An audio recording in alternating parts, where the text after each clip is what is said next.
tout le monde, bienvenue sur ma chaîne. Je suis super contente de vous retrouver pour cette nouvelle vidéo. Aujourd'hui, j'ai décidé de couper mes pointes et j'ai décidé de partager ça avec vous. Avant de commencer à couper mes pointes, il y a quelques conseils, quelques astuces que j'aimerais vous donner qui pourraient vous aider. Les cheveux crépus, ce sont des cheveux bouclés qui frisent. Donc, si vous êtes quelqu'un qui porte ses cheveux crépus à leur état frisé, je vous conseille de étirer vos cheveux pour pouvoir couper vos pointes. Parce que dans les frisottis, quand les cheveux sont mélangés, quand les cheveux sont frisés, on voit pas bien tout ce qui se passe. Donc, si vous êtes quelqu'un qui porte ses cheveux naturels crépus à leur état frisé, je vous conseille d'étirer vos cheveux d'abord avant de couper vos pointes. Ça va vous permettre de voir la fin de vos cheveux et de couper. La façon de laquelle vous aimez porter vos cheveux crépus va vous guider dans la méthode que vous choisissez pour couper vos pointes. Moi, je porte mes cheveux la plupart du temps à leur état bouclé, à leur état défini. Donc, c'est sur cette base-là que je vais couper. Je vais me servir de la définition pour couper mes pointes. Donc, je vais couper mes pointes directement sur cheveux bouclés. Ce que je porte actuellement, c'est un wash and go qui est vieux de 3 jours. Donc, je vais profiter du fait que c'est encore la définition pour couper mes pointes. Alors, si vous vous demandez si la coupe des pointes fait pousser les cheveux poussent quel que soit ce qu'on fait. Si aujourd'hui, tu te rases la tête, demain, quand tu vas te réveiller, ou bien après-demain, quand tu vas te réveiller, tu vas voir qu'il y a des petits points noirs sur ta tête. Des cheveux qui commencent à repousser, en fait. Donc, les cheveux, là, la pousse n'est pas en fonction de ce que tu fais à tes cheveux ou bien ce que tu fais pas à tes cheveux. La pousse des cheveux est naturelle. Donc, la coupe des pointes ne va pas provoquer la pousse des cheveux, mais vous pouvez remarquer une rétention de longueur un peu plus facile et un peu plus rapide si vous commencez à introduire la coupe de pointe régulière dans votre routine. Parce que quand les pointes sont saines, quand les pointes sont en bonne santé, quand on fait nos traitements, quand on fait nos soins, ça ne bloque pas au bout. Donc, on n'a pas besoin de tirer sur les cheveux et il y a moins de risque de casse, quoi. Si vous vous demandez à quel moment c'est le bon moment de couper ces pointes, ou bien, Mélissa, à quelle fréquence tu coupes tes pointes? Comment moi je fais pour savoir que mes cheveux sont contents, sont en bon état? Quand je suis en train d'appliquer mes soins, pendant que je suis en train d'appliquer mes produits, les cheveux glissent contre mes doigts. La surface des cheveux est lisse. Je ne sens pas des boules ou bien des grumeaux. C'est lisse. Mes doigts glissent sur les cheveux. Maintenant, quand c'est le moment de couper les pointes, quand je touche mes cheveux, c'est lisse sur toute la longueur. Et puis au niveau des pointes, je sens des grumeaux, je sens des petites boules, des petits nœuds. La texture n'est pas lisse au toucher sur les pointes. C'est comme ça que je sais que c'est le moment de couper mes pointes. Les pointes ne sont plus aussi douces que le reste de la longueur. Et ça commence à ralentir mon démêlage, ça ralentit mes soins. Pendant que je traite les cheveux, pendant que je passe mes doigts dans les cheveux, pendant que je passe les doigts sur les cheveux, mes doigts se bloquent au niveau des pointes et je dois m'arrêter pour séparer doucement pour ne pas que ça se casse. Donc ma routine commence à devenir un peu ralentie, un peu difficile à cause des nœuds qui sont au bout parce que je dois prendre soin de ça au fait. Donc c'est comme ça que je sais que c'est le moment de couper les pointes. Et même quand je finis de faire ma coiffure qui est le wash and go, les boucles sont définies, c'est brillant tout ça et au bout, les cheveux qui sont abîmés, les pointes abîmées, ça fait des frisottis. La couleur même n'est même plus aussi riche que le reste de ma chevelure. Donc tu vas voir que oui, j'ai la définition, mais les frisottis qui sont au bout des pointes là, vu que tous mes cheveux ne se rassemblent pas au même niveau, les frisottis des cheveux du haut cachent la beauté des cheveux du bas et ça crée un désordre que je n'aime pas en fait. Donc tout ça, ça me signale que c'est le moment de couper mes pointes. Parce que la partie endommagée se démarque de la partie qui est en bonne santé, qui se boucle bien, qui est bien douce au toucher et tout ça. La coupe des pointes en général, c'est pas quelque chose qui est nécessaire pour la pousse des cheveux. C'est un peu comme un processus d'esthétique à mon avis. C'est comme si tu as un jardin et chaque mois, le jardinier vient et il coupe les branches qui dépassent pour que ton jardin garde un certain aspect, pour ne pas que ça se transforme en forêt, quoi. Donc c'est pas quelque chose qui est nécessaire pour la pousse, c'est parce qu'on a les cheveux que la pointe à couper, non. Genre si tu fais pas ça, tes cheveux vont brûler, mais c'est quelque chose qui apporte une certaine esthétique à ta coiffure, qui te facilite ton démêlage, qui rend ta routine beaucoup plus facile. Quand mes pointes sont fraîchement coupées, ma routine est super facile parce que je prends pas de temps à démêler mes cheveux et le rebondi, la vibrance des cheveux, c'est comme si j'ai un peu plus de volume. Ma chevelure danse un peu plus facilement. C'est juste quelque chose de super joli, de super esthétique à mon avis. Donc c'est pas quelque chose que je vais vous dire si vous faites pas ça, vous aurez des mauvais cheveux ou bien quoi. C'est pas indispensable dans ce sens-là. Je comprends que les centimètres au bout là, on y tient, on veut la longueur et ça fait un peu mal de couper ses cheveux. Mais quand vous allez découvrir vraiment ce que la coupe de pointe signifie pour les cheveux, vous serez contente de couper vos pointes. La coupe des pointes, c'est pas quelque chose qu'on fait chaque jour. La dernière fois que j'ai coupé mes pointes, ça remonte à juin ou bien mai. Donc il y a au moins 2 mois. Quand la coupe de pointe est faite de façon régulière, les cheveux qu'on coupe, c'est vraiment pas beaucoup et ça n'affecte pas la rétention de longueur vraiment. Une dernière chose que j'aimerais rajouter, c'est que si vous pouvez, faites votre coupe de pointe avec des ciseaux pour cheveux. Vous m'avez déjà vu plein de fois ici faire coupe de pointe avec ciseaux qui n'est pas pour cheveux. Mais je vous ai toujours dit, ne faites pas ce que je fais, faites ce que je dis. Parce qu'en fait, les cheveux, c'est une matière qui est super fine, tu vois, et c'est beaucoup plus fin même que le papier. Donc ta paire de ciseaux là, même si ça coupe les papiers et même si ça te montre que c'est tranchant sur les papiers, ça peut ne pas être assez tranchant pour les cheveux parce que les cheveux sont fins. C'est comme si tu veux couper un matériel aussi fin et aussi délicat que peut-être la soie, un tissu glissant quoi. Et puis tu utilises une paire de ciseaux qui n'est pas super tranchante. Tu vas peut-être réussir à couper le matériel, mais la bordure ne sera pas parfaite en fait. Il y aura des petits fils qui dépassent, tu vas défaire un peu le matériel là. C'est un peu le même concept pour les cheveux. Si tu utilises une paire de ciseaux qui n'est pas adaptée aux cheveux là, ça peut couper tes cheveux, mais en coupant les cheveux, ça peut affecter les bouts qui vont rester. Donc pour être plus sûr, c'est mieux d'utiliser une paire de ciseaux qui est faite pour les cheveux. Moi, je me suis convertie l'année passée, c'est ça non? J'ai eu cette paire de ciseaux l'année passée. J'ai dit, Mélissa, arrête tes bêtises, va m'acheter une paire de ciseaux pour cheveux. Donc voilà, je pense que j'ai dit tout ce que j'avais à dire comme petit conseil pour que votre coupe de pointe et puis votre relation avec la coupe de pointe se passe bien. Maintenant, on va passer à la coupe de mes pointes. J'ai de quoi séparer mes cheveux pour travailler en section. Ne coupez pas vos pointes si vous êtes énervé, pressé, tendu. Faites ça vraiment quand vous êtes relax, sinon vous allez couper vos cheveux d'air. Donc je vais mettre de la musique.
Je vais expliquer un peu ce que je fais.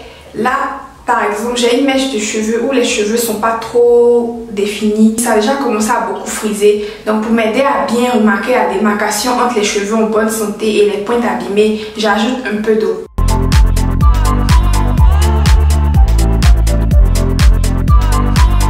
Quand j'ajoute un peu d'eau, ça arrange les frisottis et je peux bien voir les pointes. Voilà, maintenant que c'est un peu plus défini, je vais mieux voir là où je dois couper.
Nous sommes de retour ici, donc j'ai fini de couper mes pointes. Attends, j'arrête la musique.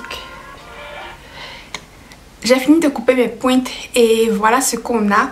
Avec l'eau que j'ai ajoutée ça et là, ça a rendu les cheveux un peu gonflés. Ça a fait friser un peu les cheveux, mais ce n'est pas grave. Le but était de couper mes pointes. C'est frisé, mais je trouve que l'afro a déjà assez de structure. C'est bien rempli, il n'y a pas trop les poils ou bien les pointes, on va dire, qui débordent. Et ça allait plus rempli, plus rond. Ça a assez de forme quand même. Un coup comme ça, tous les nœuds à la fin des cheveux, les nœuds sur les pointes, les sécheresses, tout ce qui est endommagé là, un coup comme ça, tout est parti.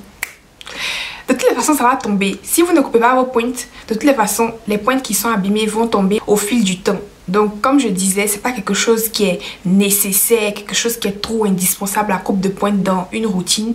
Mais je trouve que c'est une manière de se faciliter la vie, quoi. Vous voyez, en un coup comme ça, tous les cheveux morts, les pointes mortes, les pointes attachées, les fairy knots, les single strand knots, en un coup tout est parti. En un coup, ma routine va devenir super facile les jours à venir. J'ai hâte de faire mon wash and go parce que je sais que pendant le déménage, mes doigts vont glisser entre mes cheveux et ma coiffure sera beaucoup plus rebondie, beaucoup plus structurée, beaucoup plus jolie. Voilà, c'est tout pour ma coupe de pointe. J'espère que cette vidéo est utile pour vous, que ça vous a appris 2-3 trucs, un truc. Si oui, likez, abonnez-vous, activez la cloche de notification pour ne pas manquer mes futures vidéos. Donnez-moi des suggestions de vidéos que vous voulez voir en commentaire. Dites-moi si vous n'avez pas compris quelque chose, si vous avez des questions, n'hésitez pas à laisser tout ça en commentaire et je me ferai le plaisir de vous répondre. Et on se retrouve dans la prochaine vidéo. Bisous!